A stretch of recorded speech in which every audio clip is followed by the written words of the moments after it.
All right. Well, I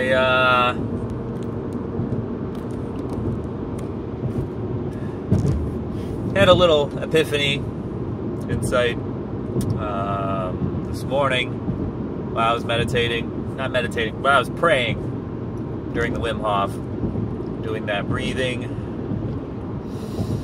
It really focuses me. That's why I keep doing it.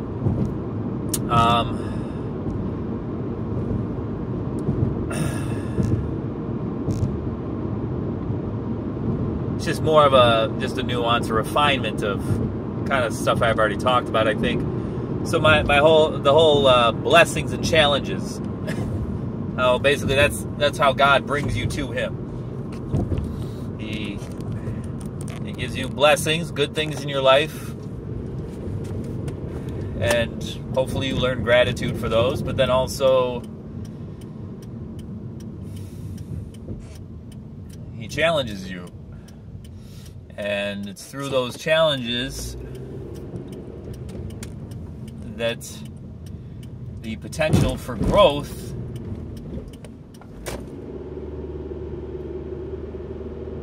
is realized, and hopefully gives you greater gratitude.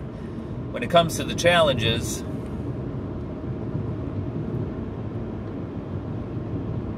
I think there's two paths when a challenge is in your, when you're challenged with your temptation, or running up against what you want, your outcomes, God's outcomes.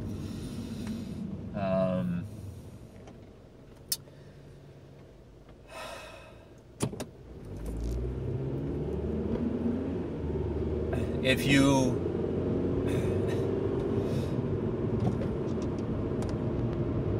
accept that there's a God and realize that you're being challenged, and this is the test, then you just deal with it.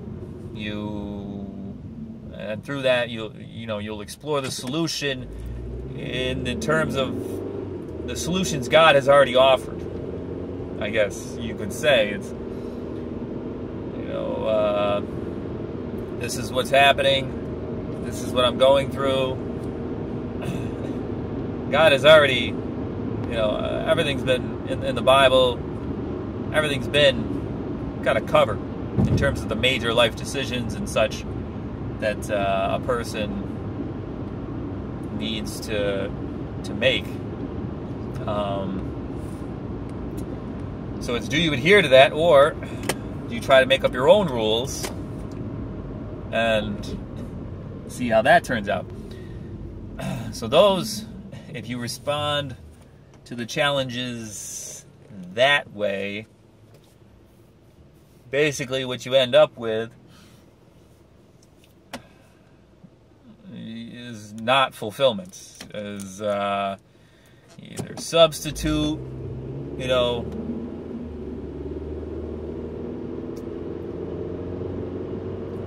a substitute for the peace, the fulfillment that can only come through God, that I have only found through God, from God. It's like, I got this problem. I can either be uncomfortable and find the spiritual solution to it, or I can go get drunk. I can put my fist through a wall. I can go binge eat. I can go, all kinds of escapist.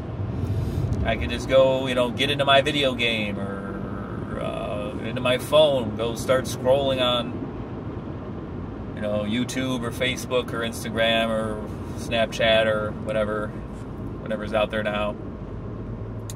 I can go, those are all substitutes. I am either escaping, I am numbing,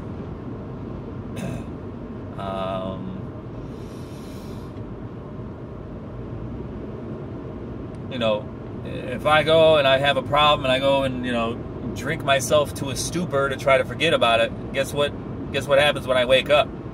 Not only do I have a hangover, but that problem is still there.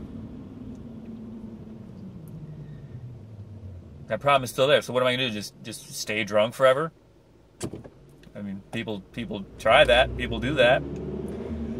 They're called alcoholics. It's actually pretty prevalent.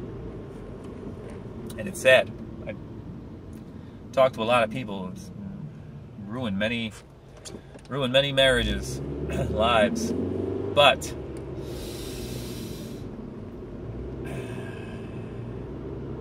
what are the proper coping mechanisms? Well, what are the coping mechanisms that get you to where you need to be?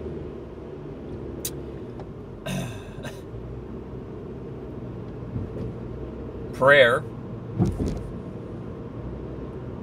working, talking to God about it.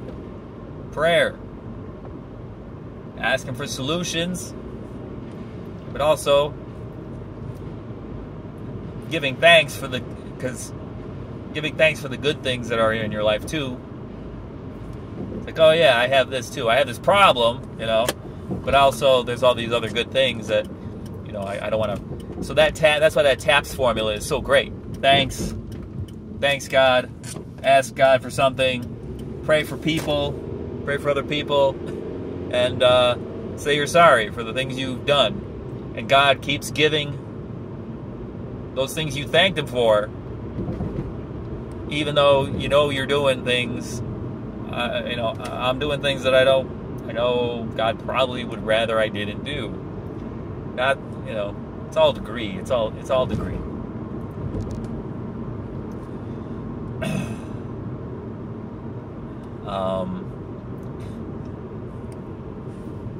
Prayer is a coping mechanism for your problems. Prayer. Reading the Bible, reading the Gospels. I'm a big, that's what I do, and that's served me well, but also I branch out. Reading the Gospels so that you know, so that gives God a chance to speak to you. You know, that line, that verse that jumps out at you. Excuse me. Perfect. You know, you just read a line, it's like, wow, that's exactly what I need to hear. That exactly applies to my situation. Thank you, God. It's almost like you're speaking right to me. And then simplifying your life, which 3 of the 6 habits I recommend fall under, well, that's how you deal with the thorns. So you simplify your life. Own less, consume less, commit less. Keeps your life, simplify your life. You got a problem? Usually, simplifying things will, it won't make your problem more difficult. Yeah, just to simplify your life, get rid of the clutter, and so you can even, depending on your problem, see it even that much more clearly. And then, of course, bearing good fruit. Love the one in front of you. Acts of kindness, focusing on others instead of so much on yourself.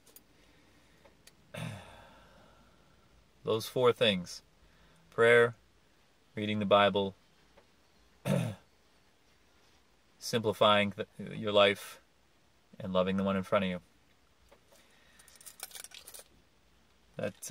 Those are good coping mechanisms. I find that's what I'm working on, and working for me. All right. God bless.